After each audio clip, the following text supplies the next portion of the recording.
Current rate के हिसाब से मुझे होल्ड करना चाहिए या फिर सेल कर देना चाहिए? सर आपकी क्या सलाह रहेगी आईएफसीआई को लेकर? अगर हम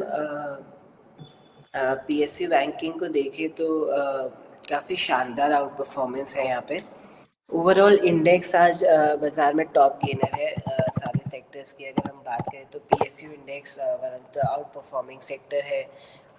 आज की तेज़ी अगर आप देखेंगे तो 8% प्लस है इंडेक्स एंड 52 वीक हाई पे ट्रेड कर रहा है। मुझे लगता है कि along with the index IFCI भी कैचअप ट्रेड हो सकता है कि ओवरऑल इंडेक्स के साथ यहाँ पे भी एक शानदार तेज़ी देखने को मिल सकती है। तो मुझे लगता है कि यहाँ पे वेट करना चाहिए।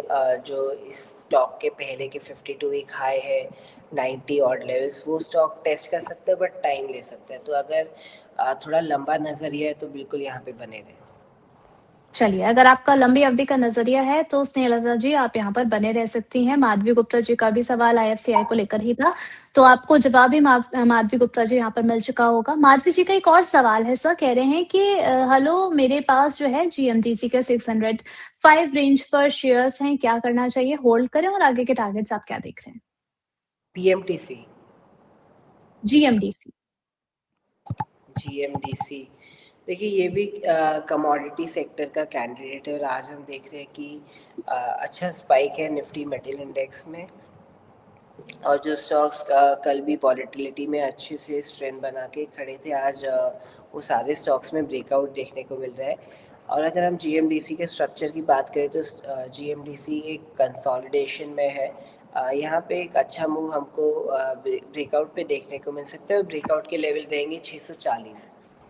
सो 640 का लेवल जब एक बार ब्रेक होता है तो वहाँ पे एक अच्छी तेज़ी यहाँ पे हम एक्सपेक्ट कर सकते हैं। अदरवाइज़ यहाँ पे एक न्यूट्रल प्राइस एक्शन है।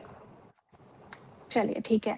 यहाँ पर नेक्स्ट क्वेश्चन सामरी जी का है। आईटीसी में इन्होंने खरीदारी कर रखी है 343 पर। लंबी अवधि का इनका नज़रिया है सर, क्या करना चाहिए? आईटीसी अभी हम देखें तो 327 पर है। आपकी सलाह क्या रहेगी?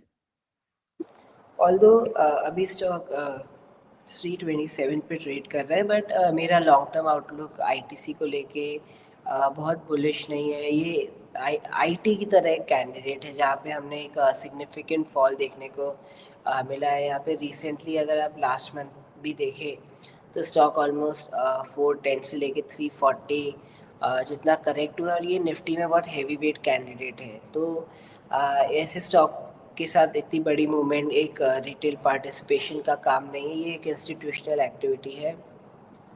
तो जब इंस्टीट्यूशनल एक्टिविटी ऐसी हो जहाँ पे डंपिंग देखने को मिल रही हो इंस्टीट्यूशन के थ्रू, तो मुझे लगता है कि वहाँ पे टाइम लगता है क्योंकि एक बेस बनेगा, टाइम करेक्शन होगा, फिर बाद में एक ओवरऑल आपको ब्रेकआउट देखने को मिलेगा।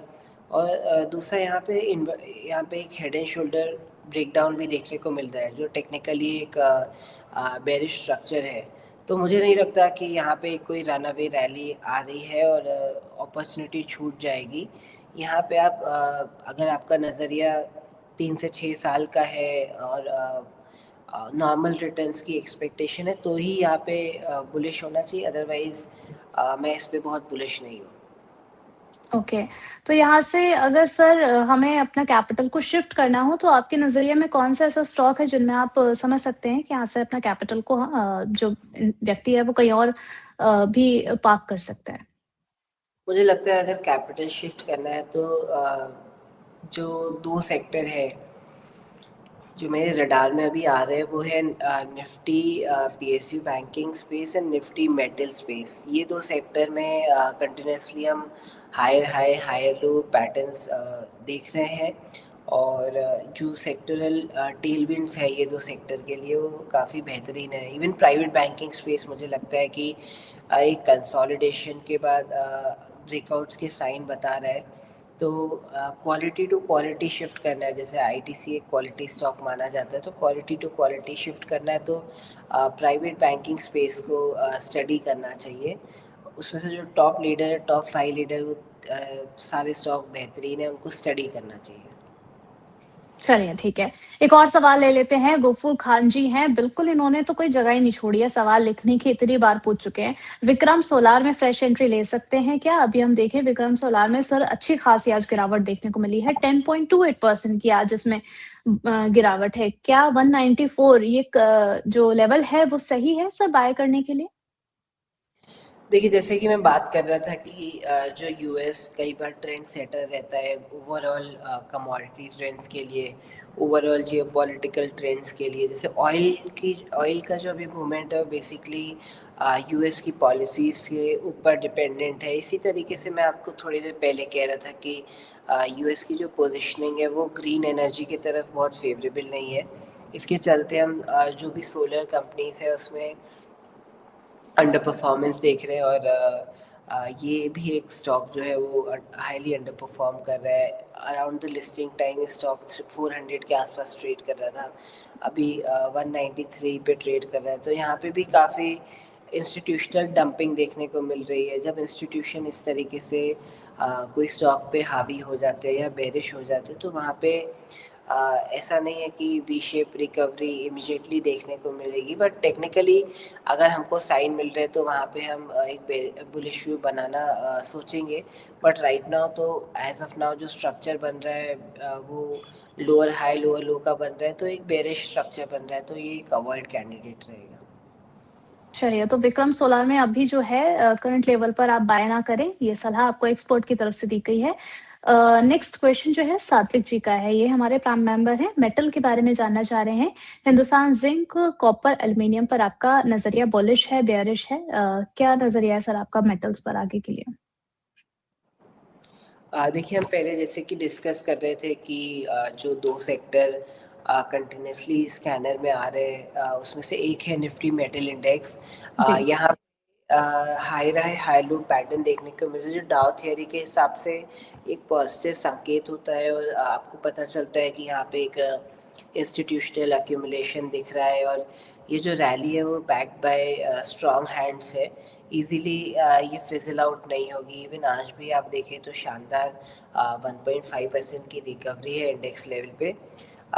तो मोस्ट ऑफ द स्टॉक्स और components of the index of Nifty metal index are showing positive sign, और इसके चलते मुझे लगता है कि यहाँ पे एक पॉजिटिव बायस बनाना चाहिए, एक लंबी अवधि का व्यू बनाना चाहिए।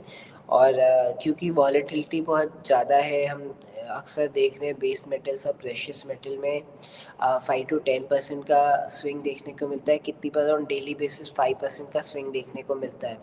तो निफ्टी मेटल इंडेक्स को प्ले करने के लिए एक रिस्क एपिटाइट भी चाहिए।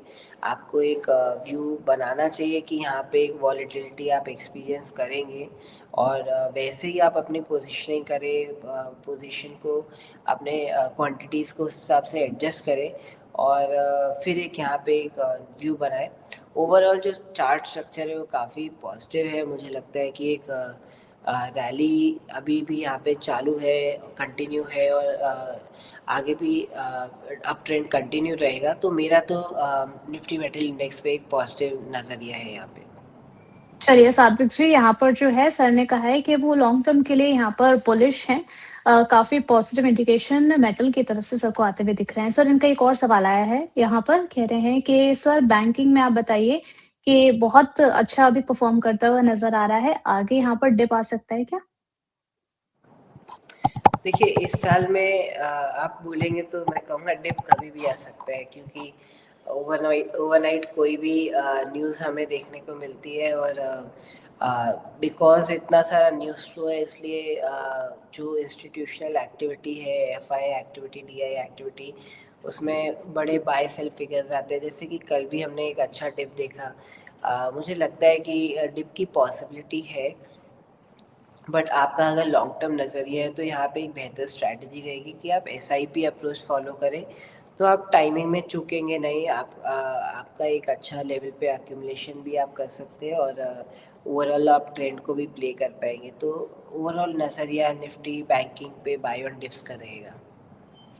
चलिए ठीक है, अगले सवाल की ओर बढ़ते हैं। इसी के साथ में ध्रुमिल प्रजापति जी का नेक्स्ट क्वेश्चन है, कह रहे हैं यूनियन बैंक जो है वो करंट लेवल पर बाय किया जा सकता है या नहीं? अगर हम यूनियन बैंक ऑफ इंडिया को आज देखते हैं तो इसमें आज 2.27% की अपसाइड देखने को मिल रही है, 194 के लेवल पर कामकाज करता हुआ नजर आ रहा है।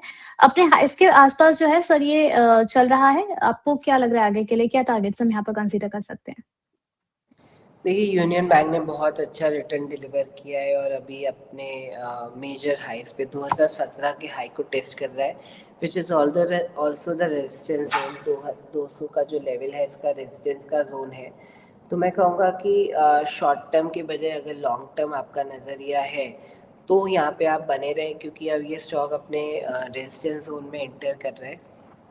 200, 220, 250 ये पूरे इसके रेजिस्टेंस जोन है। तो यहाँ पे थोड़ा सा फ्रिक्शन महसूस हो सकता है स्टॉक को, और इसलिए इसके चलते मुझे लगता है कि यहाँ पे धीरे धीरे रेजिस्टेंस को क्रॉस करते करते मूव आएगा। तो एक लॉन्ग टर्म नज़रिया हो तो यहाँ पे एक बुलिश नज़रिया रखें।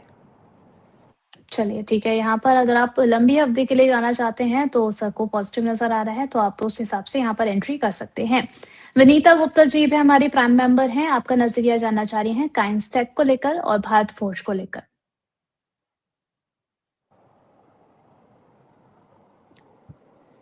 देखिए, भारत फोर्ज का अगर हम चार्ट देखें तो ऑटो इंडेक्स जो है ओवरऑल काफ़ी अच्छा परफॉर्म कर रहा है, और भारत फोर्ज का भी अगर आप प्राइस एक्शन देखेंगे तो स्टॉक ने एक ब्रेकआउट दिया है।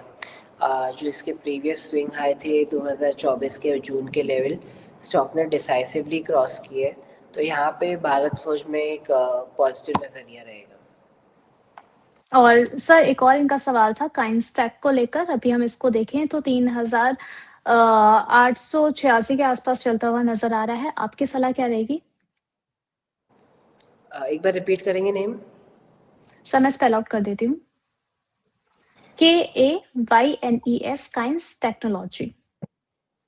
केन्स टेक्नोलॉजी की बात करें तो रिसेंटली ये स्टॉक भी काफ़ी चर्चा में था, जिस हिसाब से इसमें स्टॉक में सेल ऑफ देखने को मिला था हमें।